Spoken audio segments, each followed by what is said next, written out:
This is an ABP Life podcast. चुनाव में EVM के सभी वोटों की गिनती वीवीपैट मशीन की पर्चियों से कराने की मांग वाली याचिका पर 1 अप्रैल को सुप्रीम कोर्ट में सुनवाई हुई। ये याचिका एक्टिविस्ट अरुण कुमार अग्रवाल की ओर से अगस्त 2023 में लगाई गई थी और मांग की गई थी कि ईवीएम में पड़े सभी वोटों का मिलान वीवीपैट की पर्चियों से करना चाहिए। साथ ही याचिका में ये भी कहा गया कि वोटर्स को वीवीपैट की पर्ची फिजिकली वेरीफाई करने का मौका दिया जाना चाहिए। वोटर्स को खुद बैलेट बॉक्स में पर्ची डालने की फैसिलिटी मिलनी चाहिए। ऐसा इसलिए ताकि चुनाव में गड़बड़ी की जो भी आशंका है, जो भी संदेह है, ये खत्म हो जाए। जस्टिस BR गवाई, जस्टिस संदीप मेहता, इनकी बेंच ने चुनाव आयोग और सेंट्रल गवर्नमेंट को नोटिस जारी कर जवाब मांगा है। मामले पर अब 17 मई को सुनवाई भी होगी। ये भी आपको बता दें कि करंट स्टेटस के मुताबिक रैंडम 5 ईवीएम का ही वीवीपैट से मिलान होता है। याचिका में ये भी कहा गया है कि चुनाव आयोग ने लगभग 24 लाख वीवीपैट खरीदने के लिए 5,000 करोड़ रुपए खर्च किए हैं, लेकिन केवल 20,000 वीवीपैट की पर्चियों का ही वेरिफिकेशन होता है। वैसे ऐसा पहली बार नहीं है कि ये मुद्दा उठा हो। 2019 के लोकसभा चुनावों से भी पहले 21 विपक्षी दलों के नेताओं ने सभी ईवीएम में से कम 50% वीवीपैट मशीनों की पर्चियों से वोटों के मिलान करने की मांग की थी। उस समय चुनाव आयोग हर निर्वाचन क्षेत्र में सिर्फ एक ही ईवीएम का वीवीपैट मशीन से मिलान करता था। 2019 को सुप्रीम कोर्ट मिलान के लिए ईवीएम की संख्या 1 से बढ़ाकर 5 कर दी थी। मई 2019 के कुछ टेक्नोक्रेट्स ने सभी ईवीएम की वीवीपैट से वेरीफाई करने की मांग की याचिका लगाई थी, जिसे सुप्रीम कोर्ट ने खारिज कर दिया था। ऐसे में अब फिर से याचिका दायर कर ये सवाल उठाया गया है और इस पर आने वाली 17 मई को सुनवाई भी होगी। वहीं ये भी ADR फाइल की गई है कि लोकसभा चुनाव से पहले इस मामले की सुनवाई जल्द से जल्द की जाए। आइए अब इस पे डिटेल डिस्कशन करते हैं। आखिर ऐसा करना जरूरी है कि नहीं, आखिर ऐसा करने में क्या चैलेंजेस आएंगे, और भी बहुत कुछ बातें जो हमारे साथ करने के लिए आज ABP लाइव पॉडकास्ट पर FYI में जुड़ चुके हैं। मैं शिवाजी सरकार हूँ। मैं professor Indian institute of mass communication था और प्रैक्टिसिंग जर्नलिस्ट हूँ। थैंक यू सो मच हमारे साथ जुड़ने के लिए ऑन ABP लाइव पॉडकास्ट। सबसे पहला सवाल जो मैं आपसे करना चाहूंगी वो यही सर, चुनावी प्रक्रिया पर इस तरह जो संदेह किया जा रहा है, ऐसे सवाल का आना क्यों हो रहा है? बहुत वाजिब सवाल है और लोकतंत्र में ऐसे सवाल उठते रहने चाहिए। लोकतंत्र में किसी को भी ऐसा अधिकार नहीं है कि वो जो मनमानी आए वो करे। लोकतंत्र की दूसरी जो सबसे बड़ी बात है, जो कुछ भी हो रहा है, जो भी कर रहा है, जो भी व्यक्ति कर रहा है, सिर्फ सरकार ही नहीं, वो सभी लोगों को जानने का अधिकार है। लोकतंत्र में जानने का अधिकार बहुत व्यापक है और इसको जो है 1950 में सुप्रीम कोर्ट ने जब फ्रीडम ऑफ एक्सप्रेशन पर डिस्कस कर रहे थे और उसकी जो उन्होंने निर्णय दिए, उसमें उन्होंने कहा है कि freedom of expression is absolute. Okay. और इस एब्सोल्यूट का मतलब है कि हर किसी को हर कुछ कहने का अधिकार है, एक लिमिटेशन में कि अपशब्द नहीं कहें। और हर किसी को ये जानने का अधिकार हो रहा है कहाँ क्या हो रहा है, सरकार क्या कर रही है, उसके लिए क्या बोला जा रहा है, उसकी क्या आलोचना हो रही है, क्या अच्छा है क्या बुरा है, ये सारी बातें जो हैं ये सबको जानना है। क्यों जानना है?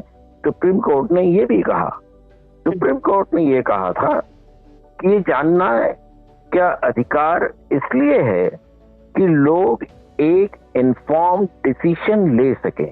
और इन्फॉर्म्ड डिसीजन का क्या प्रोसेस है कि ये जो सारी जो फ्रीडम ऑफ एक्सप्रेशन का जो प्रोविजन है वो इसलिए है कि लोग सारे विचार जो फेवर में हैं और खिलाफ भी हैं उनको जाने, उन पर सोचें और समाज जो है एक सोशल डायलॉग के जरिए एक सही निर्णय ले सके। या सही निर्णय के साथ ये भी इसके साथ जुड़ा हुआ है कि इससे एक पूरे समाज में ट्रांसपेरेंसी रहेगी। ट्रांसपेरेंसी की क्यों जरूरत है? सुप्रीम कोर्ट का उसका कहना है ट्रांसपेरेंसी की जरूरत इसलिए है कि समाज में अगर कहीं कोई बात सबको पता होती है तो समाज में लोगों में एक दूसरे के प्रति संदेह नहीं होता है। तो ये सारी बातें जो है आज जो सवाल उठ रहे हैं वो इस सवाल से उठ रहे हैं। संदेह क्यों उठे किसी चीज के? वोट, देखिए वोट का क्या, ये जो VVPAT का पूरा प्रोसेस नाम क्या है? Voters verifiable paper audit trail. यानी कि हम जो इलेक्ट्रॉनिक मशीन में वोट डाल रहे हैं जिसका कहीं कोई वजूद नहीं है, मशीन के अंदर क्या हो रहा है, नहीं हो रहा है, कैसे हो रहा है, किसी को नहीं मालूम। किसी चीज को छुपाना हो सबसे आपसे अच्छा है कह दीजिए कि ऑनलाइन देख लीजिए और ऑनलाइन आपको कभी मिलना नहीं।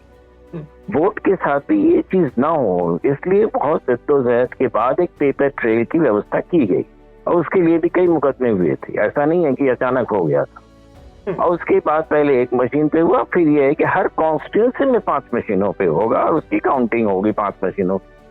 अब ये सबसे बड़ा सवाल पहले तभी उठा कि 5 मशीनें ही क्यों, सारी मशीनों में क्यों नहीं, सारी जगह ये क्यों नहीं होगा। और वो बच्चा जो है मशीन के अंदर ही क्यों रहेगा और कुछ सेकंड्स में आप देख भी नहीं पाते हैं कि आपका वोट सही में कहाँ गया। ये जो सारी प्रोसेस है, देखिए सारी ये प्रोसेस के वक्त वोट जो वोट डालता है उसको संदेह रहता है कि वोट हमने जो डाला है, जिसको डाला है उसको पढ़ा भी है कि नहीं। और ये जो है जनतांत्रिक व्यवस्था में इस तरह के सवाल अगर उठते हैं तो हमें पूरी जनतांत्रिक व्यवस्था पर हम सवाल उठा रहे हैं। जनतांत्रिक व्यवस्था की क्रेडिबिलिटी पर सवाल है वो। जी। इलेक्शन कमीशन ऑफ इंडिया कहता है कि ईवीएम से छेड़छाड़ नहीं हो सकती। आपसे पूछना चाहूंगी, बीइंग एन एक्सपर्ट, अगर आप इस पर अपनी राय देना चाहें, क्या ऐसा संभव है? इलेक्शन कमीशन का कहना है ये कि छेड़छाड़ नहीं हो सकती है। जी, हम मान भी लेते हैं इसे और इसी की वजह से आज तक चुनाव ये चल रहे हैं जी। पर उसमें एक सवाल और उठता है, हम ये देख चुके हैं कोई भी इलेक्ट्रॉनिक मशीन हो, कैसी भी हो, चाहे आपका एक लैपटॉप हो जिसमें लगातार इंटरफेरेंस होते रहते हैं कि आप इसको अपडेट कीजिए, हम क्यों अपडेट करें, उस पर एक बहस होनी चाहिए, नहीं हुई अभी तक। हमने खरीद लिया, हम अपने हिसाब से चलाएंगे, हमें चलाने नहीं दिया जाता, वो भी अपने आप में बहुत बड़ा इशू। और हम ये भी देख चुके हैं कि किसी भी मशीन को कई तरह के सॉफ्टवेयर से उसमें इंटरवेंशन हो सकता है। जैसे सामान्य रूप से जो हम करते हैं, जैसे ब्लूटूथ का इस्तेमाल करते हैं, तो इंटरवेंशन, और ये इंटरवेंशन जो है ये कोई नहीं कह सकता है कि किसी इलेक्ट्रॉनिक सिस्टम में नहीं हो सकता है। हम देखते हैं, हम जब हवाई जहाज में जाते हैं तो हमसे कहा जाता है आप अपने मोबाइल बंद कर दीजिए, क्योंकि उससे जो है जो सिग्नल्स हैं, उस सिग्नल्स इफेक्ट होने से जो हवाई जहाज की जो ट्रैफिक मूवमेंट्स के जो सॉफ्टवेयर है वो इफेक्टेड हो सकते हैं। तो चीज जब इतनी बारीकी तक हो सकती है तो ये मानना कि एक वोटिंग मशीन पर इलेक्ट्रॉनिक इंटरफेरेंस कहीं से हो नहीं सकता है, ये अपने आप में बहुत सही नहीं लगता है। इंटरफेरेंस हो सकता है, नहीं होता होगा वो दूसरी चीज, पर ये हो नहीं सकता है, ये सवाल, ये जो बात है ये गलत है। जी, ईवीएम मशीन हमने भी बाहर से ही ये कॉन्सेप्ट लिया है, हमारे देश का ये कॉन्सेप्ट नहीं है।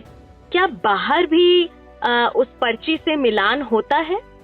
देखिए ना, आम तौर पे विश्व में बहुत ही कम जगह ऐसे हैं जहां इलेक्ट्रॉनिक मशीन से आज भी वोटिंग होती है, क्योंकि उसके साथ ये जो हमने अभी सवाल उठाए हैं ये सवाल जुड़े हुए हैं। अमेरिका में भी जो इलेक्शंस होते हैं उन्होंने आज तक जो है इलेक्ट्रॉनिक जाने की कोशिश नहीं की। ब्रिटेन में नहीं होता, यूरोप में ज्यादातर देशों में नहीं होता है, जबकि अमेरिका तो ओल्डेस्ट डेमोक्रेसी भी है। अमेरिका ओल्डेस्ट डेमोक्रेसी भी है, सब कुछ है, पर ये क्योंकि देखिए क्यों नहीं होता है, क्योंकि इलेक्ट्रॉनिक सिस्टम पर किसी को भी भरोसा नहीं है कि इसमें इंटरवेंशन नहीं होगा, और क्योंकि इसमें सारी चीजें मशीनों के अंदर छुपी हुई होती है, इसलिए इसमें ट्रस्ट डेफिसिट इनबिल्ट है। लोगों का उसमें विश्वास कम होता है या नहीं होता है। तो इस वजह से जो है चुनाव के प्रोसेस में किसी भी तरह का ये ट्रस्ट डेफिसिट नहीं होना चाहिए। और इसी वजह से जो है जब इस मशीनों को लगाया गया था तब भी बीजेपी के अध्यक्ष थे LK अडवाणी, उन्होंने जो है इसको अपोज किया था। कांग्रेस में भी कई तरह की आवाजें उठी थी, तब कांग्रेस की सरकार थी जब इसको लगाया गया था। तो उसके बाद लगातार ये सवाल उठते रहे, ये सवाल लेके कई बार लोग कोर्ट में गए हैं या कोर्ट से वापस आए हैं। आज भी 2018 से ये केस पेंडिंग पड़ा था। तो इसलिए जरूरी है कि हम इस पर पूरी तरह से जो सुप्रीम कोर्ट ने आज कहा है हम उस पर अमल करें। तो सुप्रीम कोर्ट ने कहा क्या है?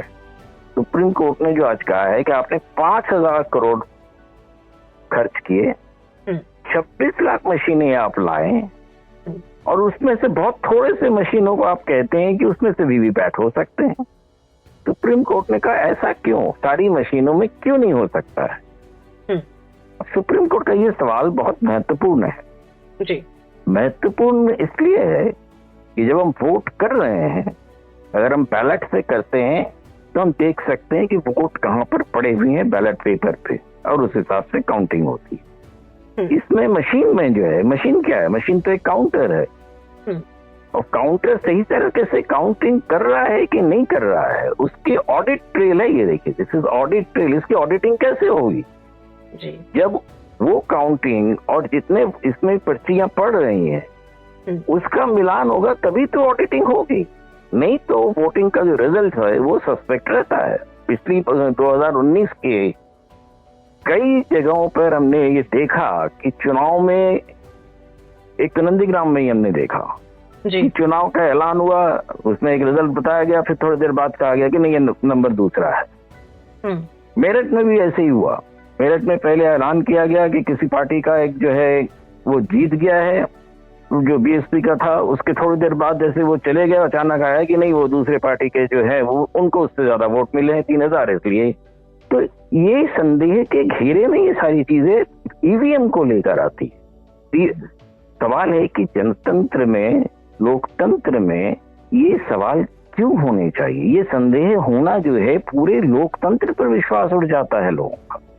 तो लोकतंत्र चलना ही जरूरी नहीं है, लोकतांत्रिक प्रणाली पर जो है विश्वास होना सबसे ज्यादा जरूरी है। विश्वास से ही लोकतंत्र चलता है। अब इलेक्शन कमीशन के जो है आर्गुमेंट क्या है, एक बार आप बता दीजिए, जो क्यों नहीं करना चाहते हैं वीवीपैट काउंटिंग? जी जी। वो कहते हैं कि इससे समय ज्यादा लगेगा। इसी से ही जुड़ा मेरा अगला सवाल भी है आपसे, क्योंकि कपिल सिब्बल जी ने रिक्वेस्ट करी है कि लोकसभा इलेक्शंस पास हैं और इस पर हियरिंग जल्दी हो, ताकि 19 अप्रैल जो पहला चरण है उससे पहले अगर ये हो जाता है तो ये शुरू हो। तो यही मैं आपसे पूछना भी चाहूंगी, क्योंकि उन्होंने समय लंबा मांगा है और वाकई इसके चैलेंजेस क्या हैं अगर कोर्ट कह भी देता है कि आपको सभी का मिलान करना होगा तो? देखिए, सबसे पहले तो हम ये सोच लें कि हमें क्यों मिलान करना है जी।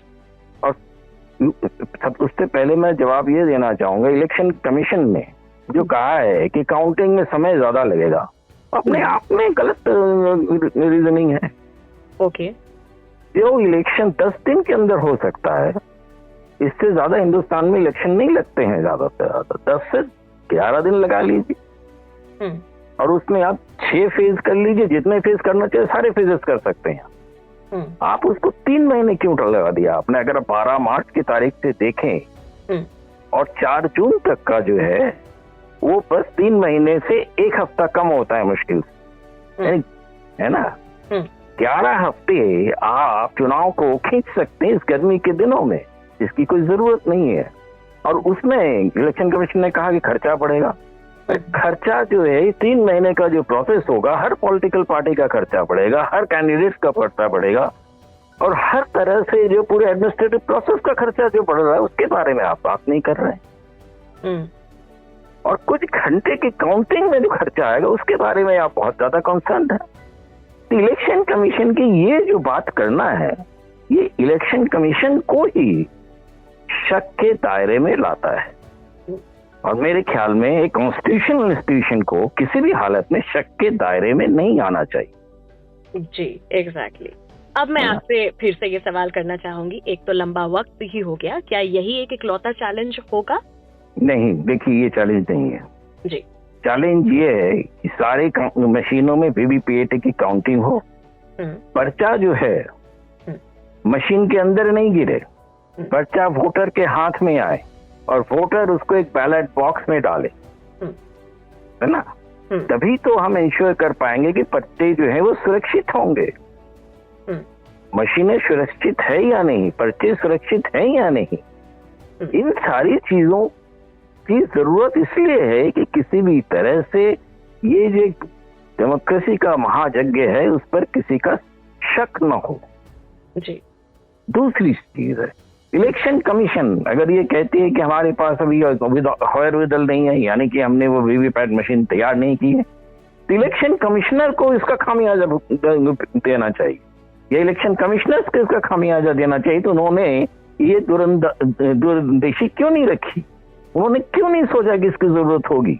और दूसरी चीज जब बार बार ये कहा जा रहा है, और अभी जो इंडिया का अलायंस का जो मीटिंग हुई उसमें राहुल गांधी ने भी सवाल उठाया, ईवीएम पे ही उठाया है, बाकियों ने सीधे घुमा के हर तरह लोगों ने ईवीएम पे सवाल उठाया। ये पूरा जनता का सवाल है और इलेक्शन कमीशन को इस पे खरा उतरना चाहिए। उनको जैसे भी हो, ऐसी कोई बहुत मुश्किल काम नहीं है। आप किसी भी कंप्यूटर में आप दूसरा प्रिंटर लगा के भी प्रिंट निकाल सकते हैं। आप वो निकालिए, वो ट्रेल दीजिए, प्रिंट दीजिए और वोटर के हाथ में दीजिए और वोटर खुद उस बॉक्स में डाले। ये हो करना कोई बहुत मुश्किल काम नहीं है ना। फेजेस में इलेक्शंस है तो पहले फेज में तो अभी भी पहले फेज को आने में अभी भी 16 दिन है जी। इस 16 दिन में आप इतने प्रिंटर का इंतजाम नहीं कर सकते। 5,000 करोड़ आपने खर्च कर दिए और आपने एक जो उसका छोटा सा पुर्जा है जिसको आप एक साथ करते तो शायद उसमें कुल मिला के 500 करोड़ का खर्चा होता, इससे ज्यादा नहीं होता। एक प्रिंटर ही तो है वो। तो इलेक्शन कमीशन को इसको एंश्योर करना पड़ेगा और इलेक्शन कमीशन को अपने को शक के दायरे से ऊपर रखने, उनको खुद आगे कहना चाहिए कि हाँ हम फर्स्ट फेज से पूरे काउंटिंग में वीवीपीएटी का ट्रेल करेंगे। कौन से मुश्किल काम है, इतने बड़े देश में इतना बड़ा तंत्र है और 26 लाख मशीनों के लिए 26 लाख ही तो प्रिंटर चाहिए। आप खरीद लीजिए या किराए पे ले लीजिए, कोई मुश्किल काम नहीं है। इतने मशीनें उपलब्ध है इस देश में तो आप कर सकते हैं। तो ये जो चैलेंज बार बार इलेक्शन कमीशन कह रहा है ये अपने आप में इलेक्शन कमीशन को शक के दायरे में लाता है और कॉन्स्टिट्यूशनल बॉडी को इस तरह की बातें बिल्कुल नहीं करनी चाहिए। वो कंप्लीटली वो इंडिपेंडेंट है, पूरे सरकार से इंडिपेंडेंट है। देखिए इलेक्शन कमीशन का जो कॉन्स्टिट्यूशनल प्रोविजन है और आज पूरे देश के एडमिनिस्ट्रेशन वो पूरा इलेक्शन कमीशन के हाथ में है। और यहाँ तक कि आपके किसी भी शहर में, जिले में जितने भी गेस्ट हाउसेज हैं वो भी इलेक्शन कमीशन के अंदर है इस वक्त।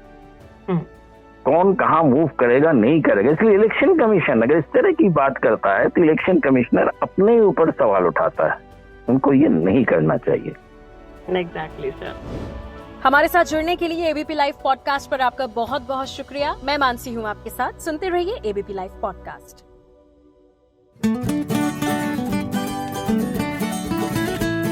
This is an ABP Live podcast.